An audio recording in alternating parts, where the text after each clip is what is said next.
Saúdo então a todos os que me ouvem, meus queridos irmãos e irmãs, que a paz e a graça do nosso Senhor Jesus Cristo, que o amor de Deus, nosso Pai, e também a consolação, a comunhão do Espírito Santo seja com cada um de vocês e com todos nós. É com fé, com alegria que continuamos aqui a nossa exposição, nosso ensino da carta de Paulo aos Filipenses. Hoje, com a graça de Deus, terminaremos então a nossa exposição do capítulo 3. Portanto, o nosso texto para hoje é Filipenses 3, de 15 a 21. Se eu não estou muito enganado, esse é o vídeo de número 11, para vocês que têm acompanhado o nosso ensino, esse nosso trabalho de explicar, de apresentar a carta de Paulo aos Filipenses, esse lindo livro do Novo Testamento. Então vamos ler Filipenses 3, de 15 a 21. Eu vou ler aqui, provavelmente algumas palavras vão ser um pouquinho diferentes da tradução que você tem diante dos seus olhos, mas eu vou explicar eu vou explicar então onde que está diferente e por quê. Passo a ler então com algumas pequenas modificações. Por isso, todos quantos já somos perfeitos, pensemos assim. E se pensamos de outra maneira, também Deus vô-lo revelará.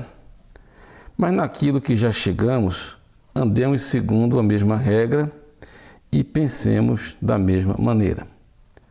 Sede também meus imitadores, irmãos, e tende cuidado segundo o exemplo que tendes em nós, pelos que assim andam, porque muitos há, dos quais muitas vezes vos disse, e agora também digo, chorando, que são inimigos da cruz de Cristo, cujo fim é a perdição, cujo Deus é o ventre, e cuja glória é para a confusão deles, que só pensam nas coisas terrenas. Mas a nossa cidade está nos céus, de onde também esperamos o Salvador, o Senhor Jesus Cristo, que transformará o nosso corpo abatido para ser conforme o seu corpo glorioso, segundo o seu eficaz poder de sujeitar também a si todas as coisas. Bom, passo então a explicar um pouco da diferença da tradução. A tradução mais frequente que usamos, no verso 15, lemos assim: por isso, todos quantos já somos perfeitos, sintamos isto. E se sentis alguma coisa de outra maneira, também Deus vô-lo revelará. Aqui a escolha da palavra em português, nessa tradução de sentir, todos quando somos perfeitos, sintamos isso, e na sequência, se sentis alguma coisa de outra maneira, não é uma boa tradução. Por quê? Porque sentimento, para nós, fala de emoção, fala desse estado da alma que varia e sobre o qual nós não temos assim muito controle. Temos algum controle talvez sobre nossos sentimentos, mas não total, e por vezes não temos nenhum controle sobre as nossas emoções. Então a tradução aqui por sentir não expressa o sentido do texto conforme Deus inspirou no original. Aqui a questão é mentalidade, é modo de pensar, é maneira de raciocinar e de viver. Portanto, a tradução melhor fica: por isso todos quantos já somos perfeitos, pensemos assim. E se pensar de outra maneira, também Deus vô-lo revelará. Explicado essa primeira detalhe, né? Vamos agora então passar a explicar esse texto que é muito interessante e apresenta assim alguns desafios de compreensão. Primeiro, observar no verso 15 que Paulo afirma algo que para nós soa meio alto demais. Por isso, todos quantos somos perfeitos.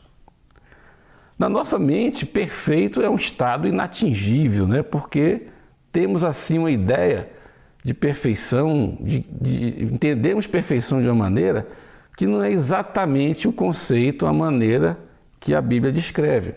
Para nós, perfeição é uma ausência total de falha, de erro, de mácula ou ruga. Esse é um conceito que a Bíblia trata, mas é em outro enfoque, é em outro texto, em outras palavras. Vamos explicar então o sentido da palavra perfeito na Bíblia. Adianto que perfeito aqui tem dois sentidos. Um é de algo completo em que nada falta. E nós vamos ler um texto em que esse sentido aparece. O outro sentido de perfeito é de adulto, pleno, maduro. Vamos então ver textos no Novo Testamento em que esses dois sentidos da palavra perfeito aparecem assim de forma mais clara. O primeiro é em 1 Coríntios 13, versos 9 e 10, o texto máximo em que Paulo fala do amor, não é? Muitos de nós sabemos esse texto de memória, pelo menos os primeiros versículos. Mas seguindo essa linda exposição sobre o amor, não um amor qualquer, o amor ágape, o amor que busca o bem da pessoa amada. Veja bem, busca o que é bom e valioso e adequado para a pessoa amada, não o que a pessoa amada gosta ou não gosta. O amor ágape é o amor de Deus por nós, é o amor de Cristo por nós, e ele se expressa em fazer o bem, aquilo que realmente é bom para a pessoa a quem amamos, independente de que esse bem que fazemos à pessoa seja ou não aquilo que a pessoa gosta. Muito bem, esse é o contexto de 1 Coríntios capítulo 13. Nos interessa, para efeito de explicar uma primeira ideia de perfeição, os versos 9 e 10 que passo a ler. 1 Coríntios 13, 9 e 10. Porque em parte conhecemos e em parte profetizamos. Mas quando vier o que é perfeito, então o que é em parte será aniquilado. Vou ler mais um verso. Verso 11. Quando eu era menino, falava como menino, sentia como menino, pensava como menino. Mas logo que cheguei a ser homem, acabei com as coisas de menino. Queridos irmãos, queridas irmãs, aqui está um primeiro sentido da palavra perfeito e também do verbo aperfeiçoar no Novo Testamento. Perfeito é o que é completo, é o que não falta nada, é o que está dito aqui no verso 10. Hoje, nesse estado de coisa em que vivemos, não temos ainda uma compreensão completa das coisas de Deus. Conhecemos a Deus em parte, conhecemos a Deus verdadeiramente. Conhecemos a Deus através de Jesus, da palavra e do Espírito Santo, e esse é o conhecimento real, verdadeiro. Aleluia! Mas ele é parcial. E aqui então, Paulo compara que esse conhecimento que é real, que é verdadeiro, que é maravilhoso, que já é a vida eterna começando aqui, mas ele ainda é parcial, ele não é pleno, portanto ele não é perfeito, ele não é completo. Isso é o que diz aqui o verso 10. Quando chegar na volta do Senhor, ou quando morremos e vamos ao encontro dele, vamos vê-lo face a face. E assim o conheceremos perfeitamente, completamente, assim como ele nos conhece agora, porque Deus nos conhece sempre de forma perfeita, completa. Então esse é o primeiro sentido de perfeito. É algo completo, total, pleno. Eu li o verso 11 porque, ainda que no verso 11 não apareça novamente a palavra perfeito em outro sentido, aparece a ideia. O verso 11 contrasta, faz uma comparação da maneira de falar, de sentir e de pensar de um menino, e o sentido aqui é de uma criança pequena, comparando a fala de uma criança pequena com a fala de um homem adulto, comparando a maneira de pensar de uma criança pequena com a maneira de pensar de um adulto. Então, aqui já nos adianta, já nos antecipa o segundo sentido da palavra perfeito, e encontramos assim um texto bem claro sobre isso no capítulo seguinte de 1 Coríntios, que é o capítulo 14, o verso 20. Passo a ler então, 1 aos Coríntios, capítulo 14, verso 20. Irmãos, não sejais meninos no entendimento, sede meninos na malícia e adultos no entendimento. Queridos irmãos, queridas irmãs, A palavra aqui, no verso 20, que foi traduzida por adulto, é a mesma palavra que foi traduzida por perfeito ou completo no capítulo 13, verso 10. Então aqui nós vemos o próprio Paulo, o apóstolo Paulo, usando a palavra perfeito, para quem quiser saber, no grego é teleios, em dois sentidos bem claros e complementares. É algo completo, total, pleno. Também pode significar uma pessoa adulta, em contraste com criança. Porque o adulto, na verdade, é a pessoa que desenvolveu completamente as suas capacidades, que pode usar o seu intelecto e as suas forças de uma maneira plena e completa. Então, na verdade, os dois sentidos se aproximam, né? Uma pessoa adulta, no sentido que a Bíblia fala aqui, é uma pessoa que atingiu plenamente o resultado, o estado, a mentalidade, a capacidade, o caráter para a qual ela foi projetada. Então, os dois sentidos se juntam quando olhamos com essa perspectiva, né?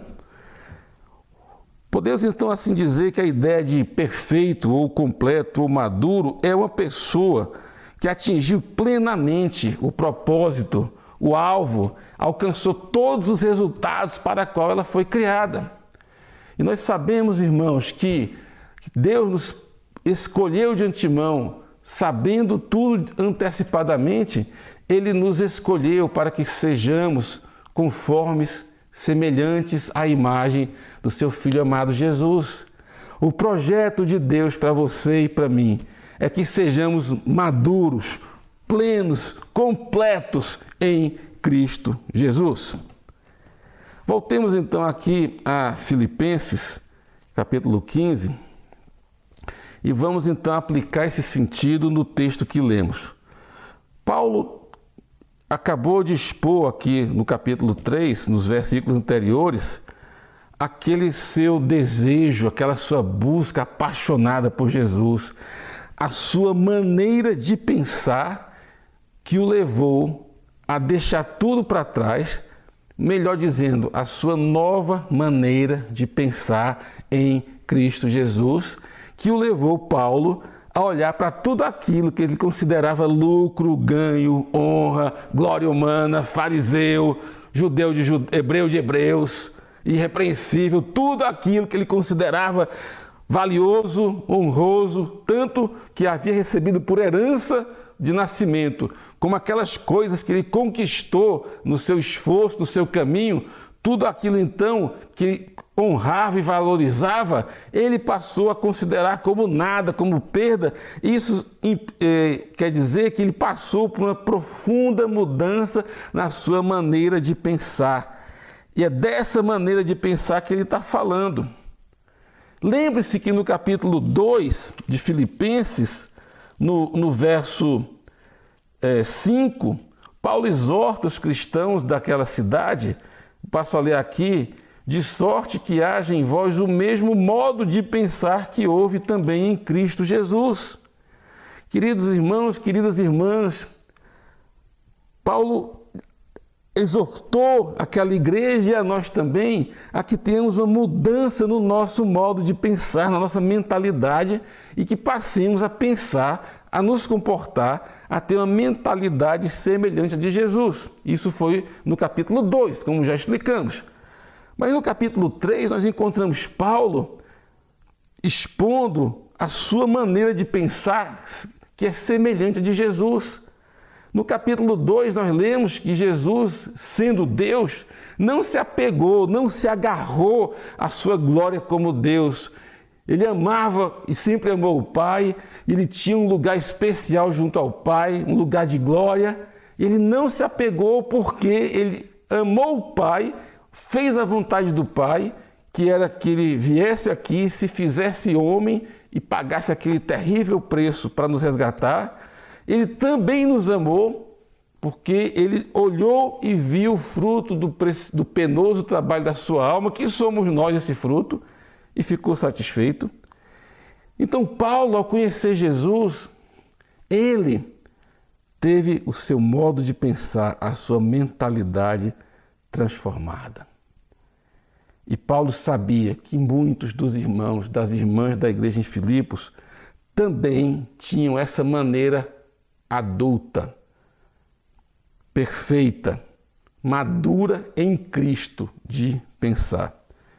Gostaria de explicar então, um pouquinho mais de detalhe, quando falamos de mentalidade, porque aqui em Filipenses, na tradução mais comum que usamos, quase sempre em que se fala de sentimento, na verdade, o sentido é de mentalidade.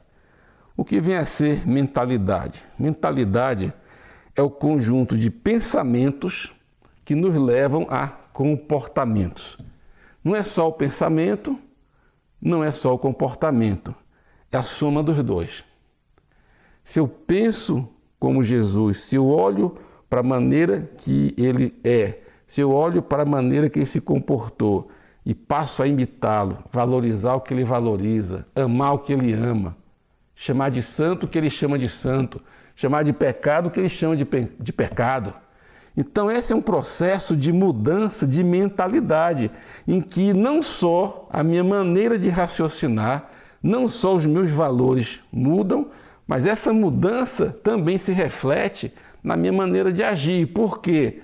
A mentalidade que Jesus teve foi não se apegar à sua glória, ao ser Deus, se esvaziar e obedecer o Pai, se fazer homem, se fazer servo e obedecer o Pai até a morte e morte na cruz.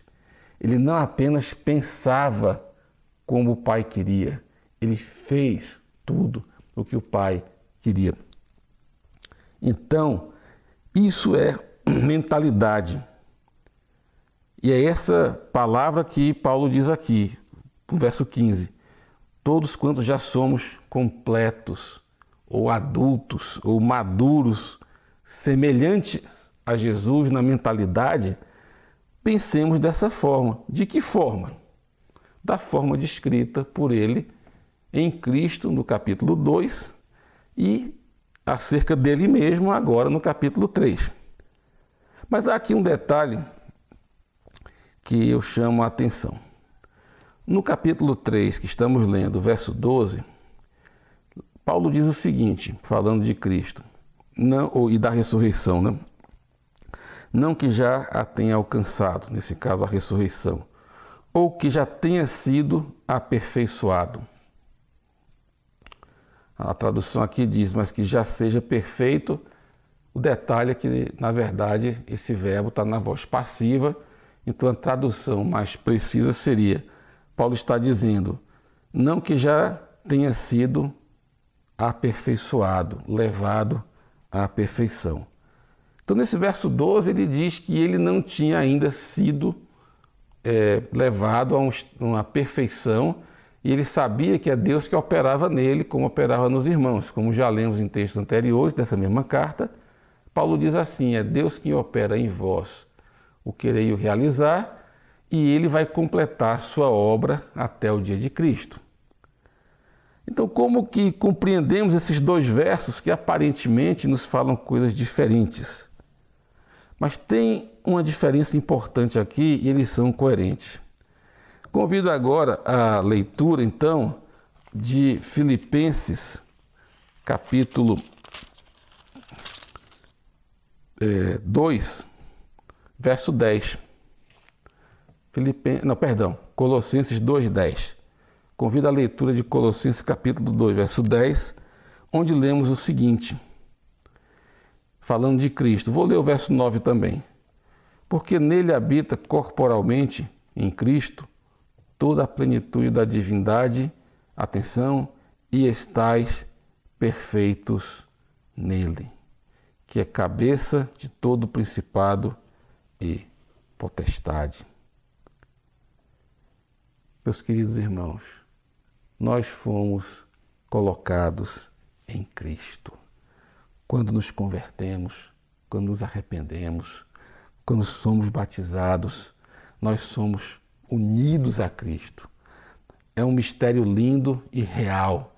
Nós passamos a estar em Cristo e Cristo passa a estar em nós.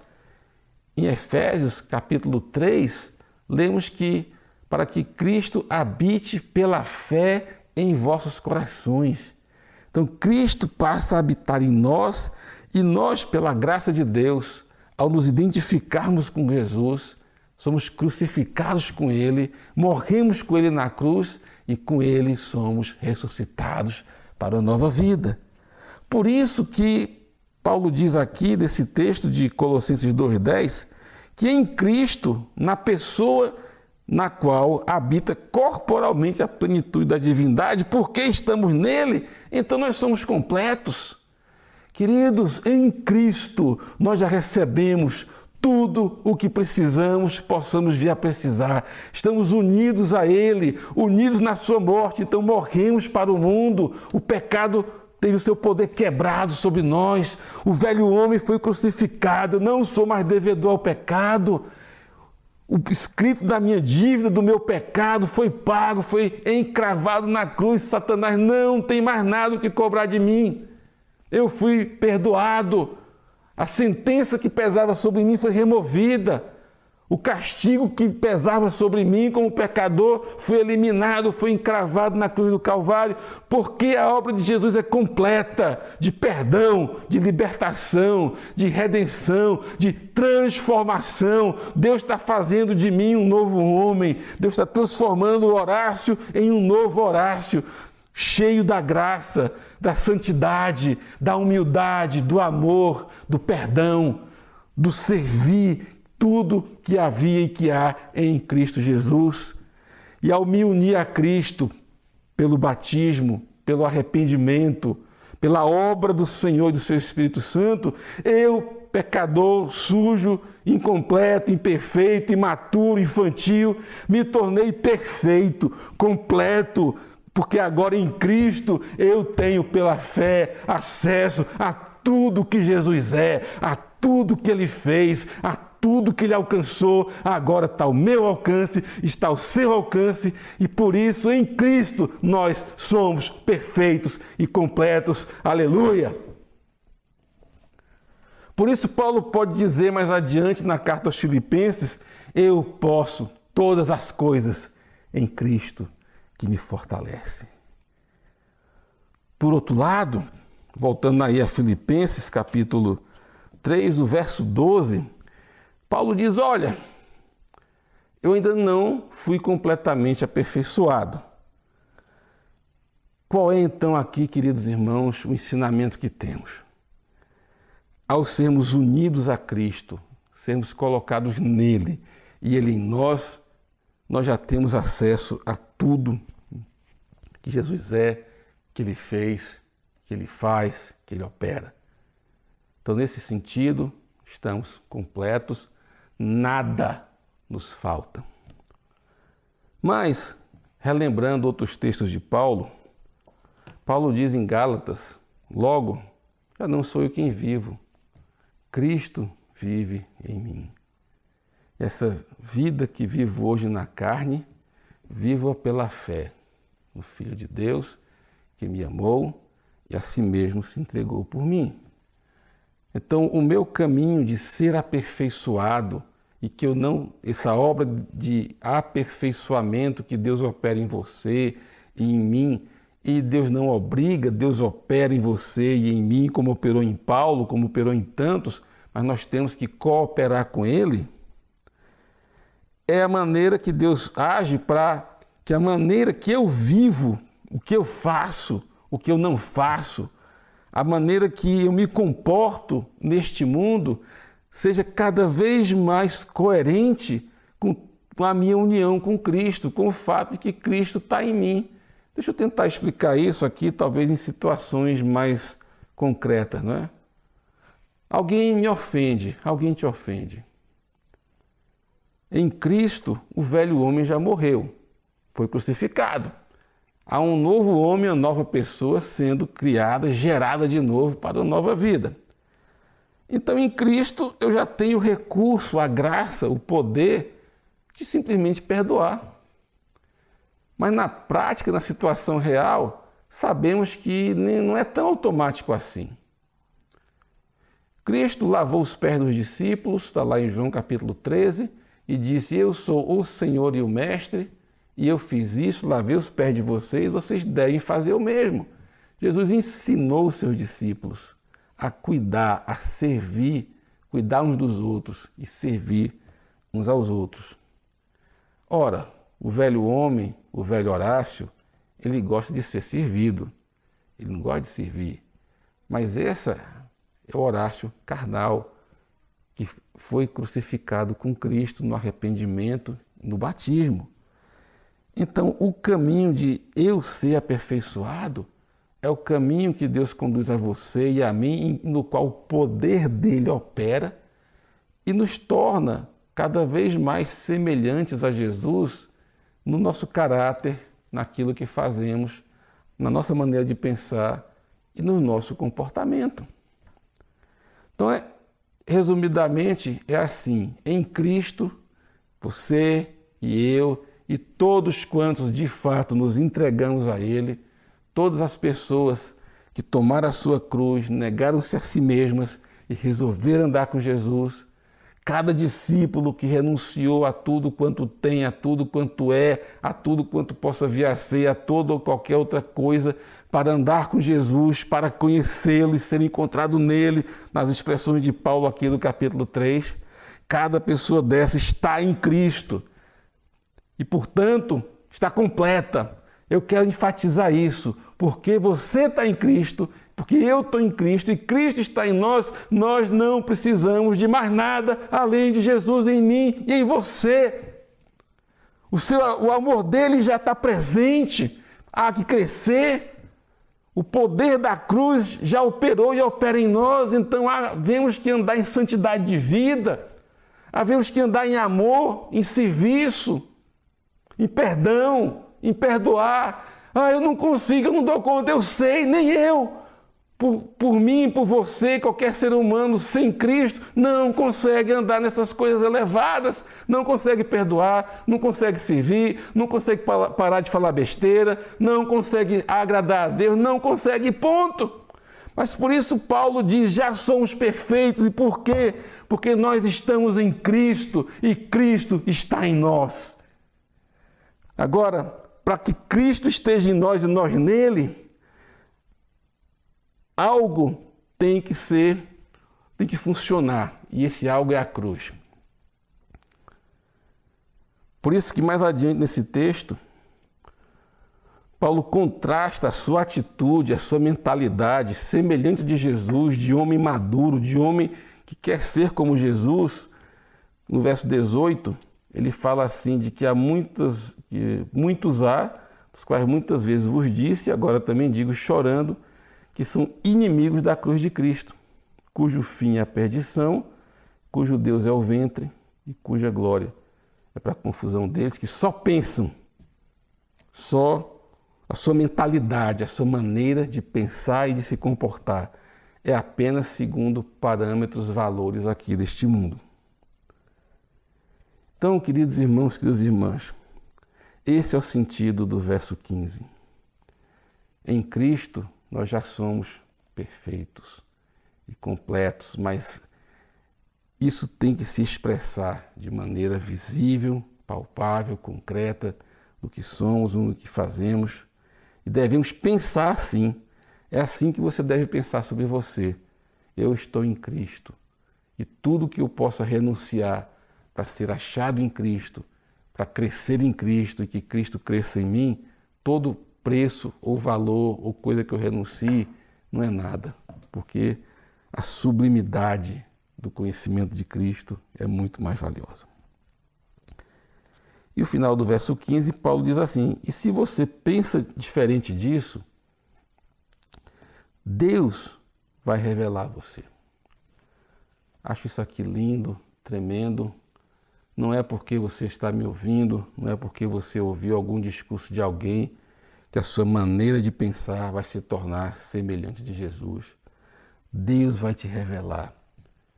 Jesus disse no Evangelho de João que ninguém pode chegar a Ele, ninguém pode vir a Cristo, vir a Ele, se o Pai não o guiar.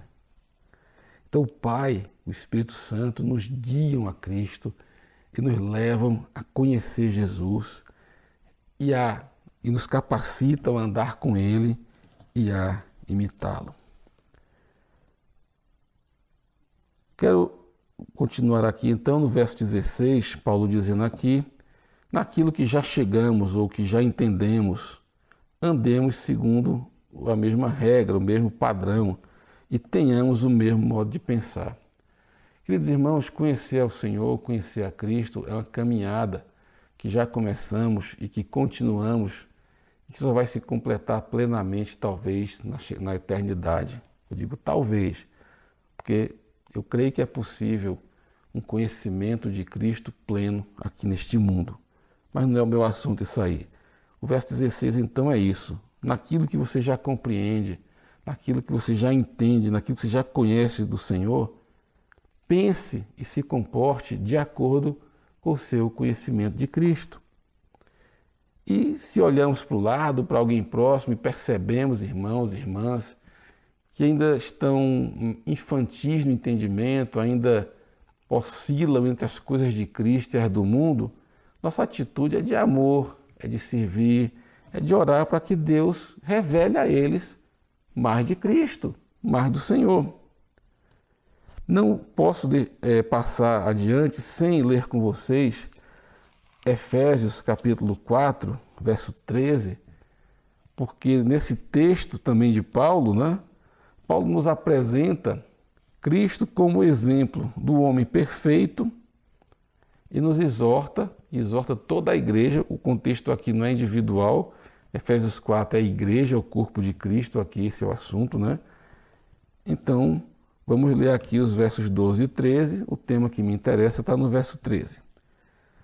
Verso 12, Efésios 4, 12, querendo o aperfeiçoamento dos santos para a obra do ministério, para a edificação do corpo de Cristo, até que todos cheguemos à unidade da fé e ao conhecimento do Filho de Deus, a homem perfeito, à medida da estatura da plenitude de Cristo. Ora, Jesus aqui, em Efésios 4,13, é apresentado como um homem maduro. Algumas versões até traduzem como a homem maduro. Então, Jesus Cristo, Ele é o exemplo do homem perfeito ou do homem maduro, e aqui os dois conceitos se juntam na pessoa do nosso amado Jesus. E um fato, um detalhe muito importante é que Jesus só alcançou essa condição de homem perfeito, maduro, depois que ele passou pela cruz. Porque quando Paulo escreve a carta aos Efésios, já são vários anos depois da morte, ressurreição e ascensão do Senhor. E Cristo ressurreto, ele trazia e traz no seu corpo as cicatrizes da cruz do Calvário.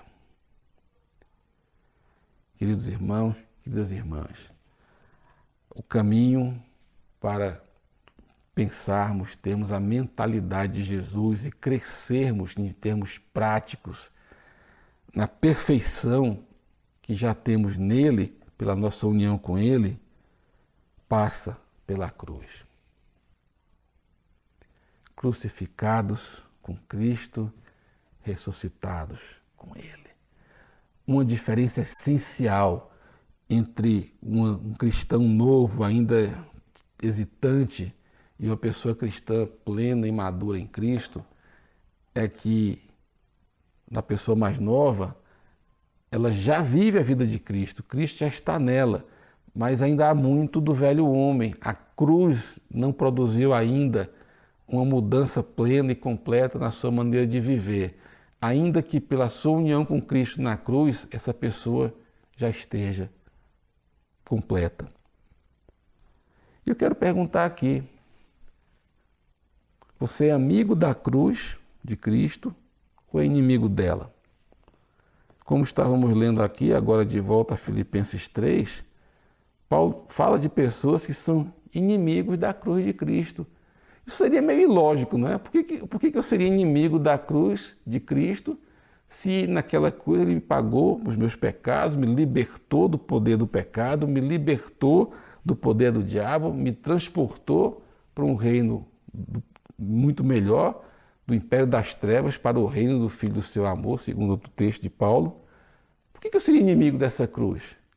Mas sabe por quê que há pessoas que são inimigos da cruz de Cristo? Porque nós temos que ser crucificados com Ele. Está lá em Gálatas, eu estou crucificado com Cristo. O velho homem foi crucificado com Ele. Romanos capítulo 6, foi crucificado o meu egoísmo, foi crucificado o meu homem pecador, foi crucificado, foi morto o Horácio que buscava glória para si, que queria ser servido, que queria ser elogiado, que queria ser engrandecido, que tinha orgulho das suas características, da sua herança e das suas conquistas. Esse Horácio tem que ir para a cruz e morrer na cruz de Cristo, porque Deus quer gerar um novo homem, no meu caso, um novo Horácio, infinitamente melhor, manso, humilde, santo, capaz de refletir o brilho da glória do Senhor, capaz de amar o Senhor plenamente, porque está sendo plenamente amado e capacitado por Ele. Aqui já antecipei, em algum sentido, alguma explicação do verso 18, quem são os inimigos da cruz de Cristo. Eu amo aquela cruz. Eu amo a cruz do Calvário. Ali morreu o meu Senhor em alto e terrível preço. Ali também eu morri com Ele. Morri para o mundo e o mundo morreu para mim. Eu sei que na minha caminhada Deus ainda está me aperfeiçoando, como dizia Paulo no verso 12. Mas eu olho com fé, com certeza, porque o mesmo Paulo diz no capítulo 1 de Filipenses que aquele que se refere aí ao Senhor, que começou a boa obra, vai completá-la, vai terminá-la, vai aperfeiçoá-la até o dia de Cristo Jesus. O Senhor vai completar, aperfeiçoar, levar a tudo o que Ele planejou, tudo o que Ele quer na sua vida e na minha. Ele é poderoso para isso. Não desanime. Se encha de fé. A fé é uma chave importante para que Cristo habite pela fé. Creia nisso. Você está em Cristo. Cristo está em você. Você pode passar por todas as coisas, por todas as situações, porque Jesus está em você e você está nele e você está fortalecido, perdoado, liberto, cheio do Espírito Santo. O amor do Pai te alcançou, o amor de Cristo se expressa no seu coração. Então creia e ande nisso, sabendo que não é glória sua, não é porque você mereceu, não é porque você conquistou, é porque Ele te conquistou, Ele te alcançou e Ele vai levar você e a mim e a todos que o amam a uma situação, a um estado de maturidade, de plenitude, de ser pleno e cheio como Ele é, porque estamos unidos a Ele e nele, já lemos, habita corporalmente, fisicamente, a plenitude da divindade. Isso é muito além do que eu e você jamais imaginamos ou sonhamos ou planejamos, nem para nós, nem para ninguém. Mas isso é o que Deus tem preparado, está operando em nós. Aleluia. Verso 17. Filipenses 3,17. Sede também meus imitadores, irmãos, tende cuidado, segundo o exemplo que tendes em nós, pelos que assim andam. Queridos irmãos e irmãs, Paulo imitava quem? Já expliquei, vou só repetir. No capítulo 2, ele diz, irmãos, imitem Jesus. Tenham o mesmo modo de pensar e de agir que vocês veem e que esteve, que se concretizou em Cristo Jesus. Já explicamos o sentido disso. O se esvaziar, do ir para a cruz e do ser servo. No capítulo 3, nós vimos a mesma mentalidade de Cristo em Paulo. Por exemplo, ilustrada aqui no verso 7 e no verso 8. Paulo diz aqui: o que para mim era ganho, reputei-o perda por Cristo.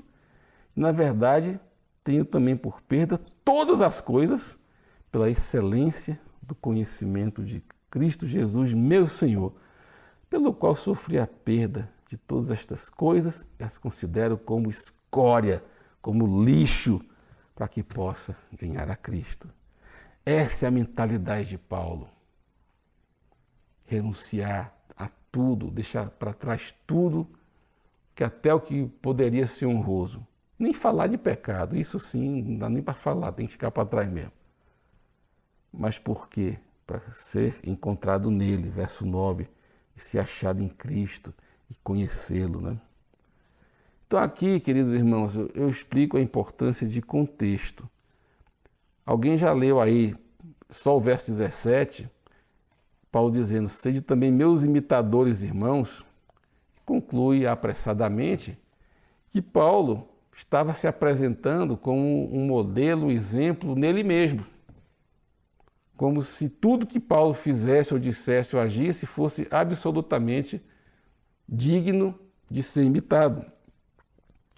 Então é a pessoa que leu o verso 17 e não leu tudo que antecede esse versículo de Filipenses 3,17, conforme temos explicado até aqui. Quando Paulo diz aqui, sede meus imitadores, já ficou muito claro que ele imita Cristo, que ele tinha a mesma mentalidade, o mesmo modo de pensar de Cristo. A cruz de Cristo operou em Cristo a salvação, tremendo, mas essa cruz também operou em Paulo a mudança de valores e de vida. Então sim, agora Paulo pode dizer, me imitem. Por quê? Porque está muito claro. Ele está imitando Cristo. Nenhum líder cristão, nem o apóstolo Paulo, poderia se apresentar como um exemplo absoluto em tudo. Só Jesus é esse exemplo. Como lemos em Efésios 4,13, ele é o varão perfeito, o homem adulto. E como já lemos também em Colossenses, que nele habita corporalmente a plenitude da divindade. Eu e você só somos exemplos dignos de imitação naquilo em que imitamos a Cristo. Jesus é o padrão. Ele é o homem perfeito. Nós somos exortados e ensinados a buscar isso. Verso 18 já expliquei sobre os que são inimigos da cruz de Cristo. O verso 19 explica. O inimigo da cruz de Cristo é o que pensa nas coisas da terra. Então essas pessoas buscam o prazer, buscam o elogio, a glória, buscam o poder, o domínio, o ser exaltado sobre os outros. É uma maneira de pensar completamente oposta à de Cristo. É uma maneira de pensar terrena, carnal. Em outro texto, me parece que é Tiago, diz que a sabedoria humana é terrena, é carnal e é demoníaca.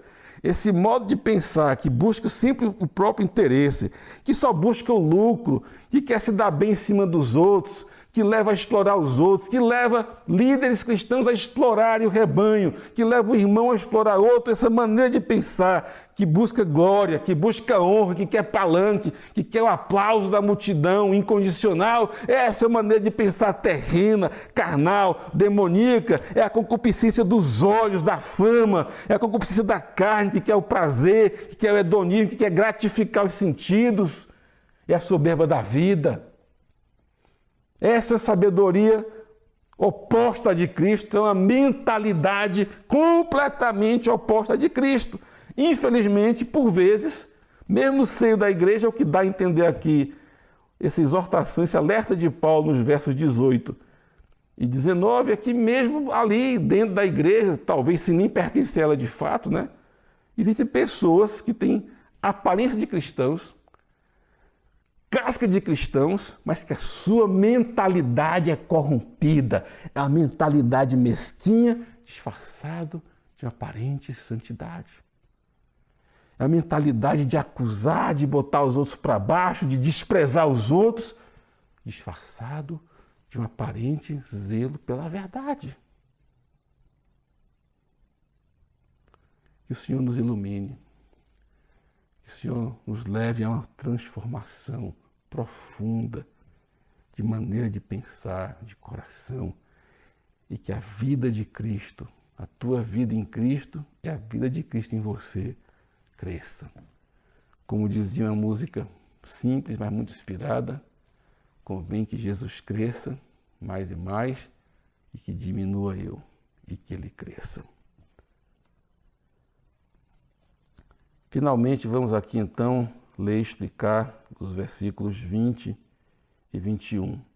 A conexão é a seguinte: o verso 19 termina falando das pessoas que são inimigas da cruz de Cristo,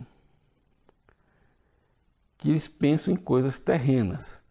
Paulo passa então em contraste, em contraponto, a dizer que nós não pensamos em coisas terrenas, por tudo que já explicamos, mas que a nossa cidade está nos céus, de onde também esperamos o Salvador, o Senhor Jesus Cristo. Queridos, isso aqui é uma outra maneira de enriquecer esse entendimento que Paulo vem explicando. Naquela época, poucas pessoas tinham a oportunidade de viajar, de morar por algum tempo em outras cidades. A maioria das pessoas nascia, vivia e morria ao redor de uma comunidade, de uma área não muito grande. Da cidade aqui representa então essa comunidade onde a maioria das pessoas eram criadas, viviam, formavam lares e afinal morriam naquele contexto daquela cidade, daquela comunidade.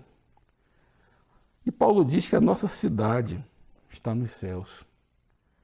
Significa, irmãos, que nossa maneira de pensar não é daqui. Significa que a nossa maneira de falar não é daqui.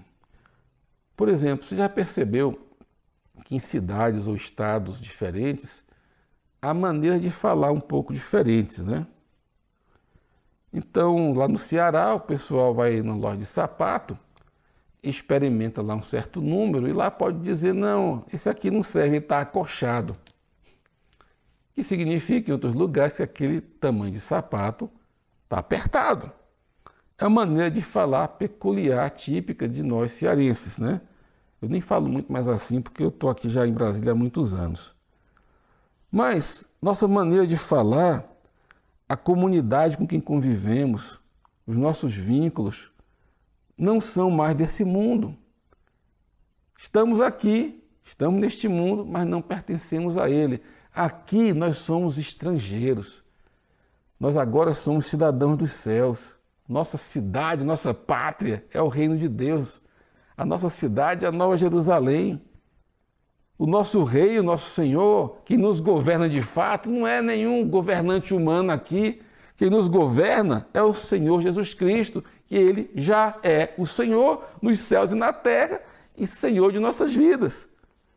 Então, por isso que nós não podemos ter uma maneira de pensar, uma mentalidade terrena, materialista, egoísta, ímpia, suja. Não, não!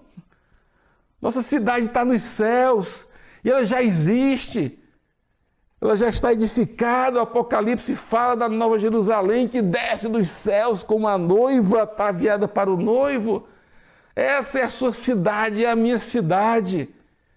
Então, nossa maneira de pensar, nossos valores, nosso jeito de se comportar refletem a nossa cidadania celestial e não mais uma cidadania humana, terrena, carnal, passageira. Isso aqui passa. A nossa cidade é eterna. Aleluia. Então, o verso 20 aqui é uma outra maneira mais rica também, que complementa, que explica por que temos uma mentalidade, uma maneira de pensar diferente. Finalmente, o verso 21, falando do Senhor Jesus, que Ele transformará o nosso corpo abatido, esse corpo que fica doente, esse corpo que envelhece, que os cabelos ficam brancos, ou você fica careca, que cria ruga. Pior ainda, esse corpo que ainda tem habita nele uma propensão ao pecado. Esse corpo abatido vai passar e Jesus vai transformar, vai nos transformar, nos dar um corpo de outra natureza.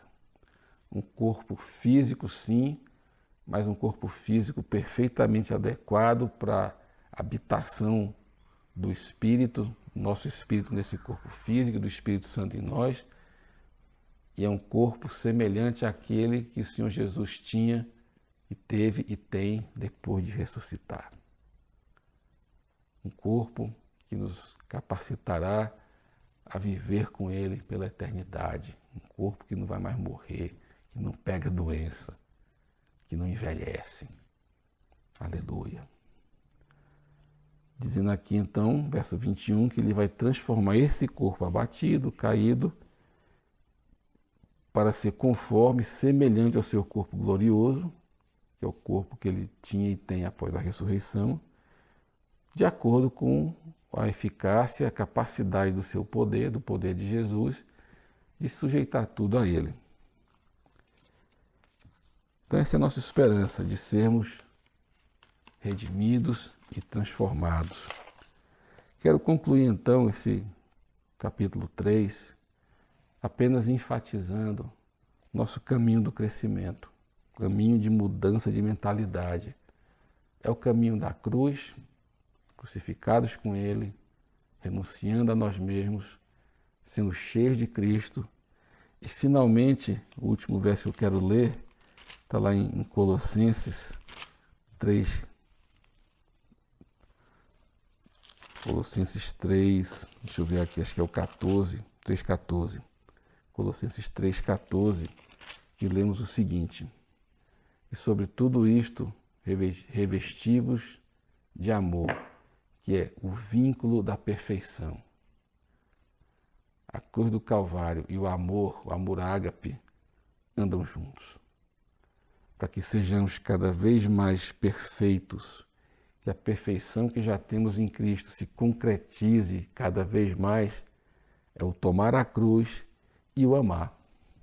O amor, Colossenses 3,14, é o vínculo, é o que nos conecta, é o que nos coloca na direção e nos liga ao ser perfeito, a Cristo. Creia. Tome a cruz. Todo o poder da cruz, a palavra da cruz é poder de Deus para nós os que somos salvos. Ame. Ame como o Senhor ama. Busque o bem da pessoa que você ama, do irmão, do seu familiar, do seu vizinho, mas o que é bem aos olhos de Deus. Talvez não seja exatamente o que as pessoas querem.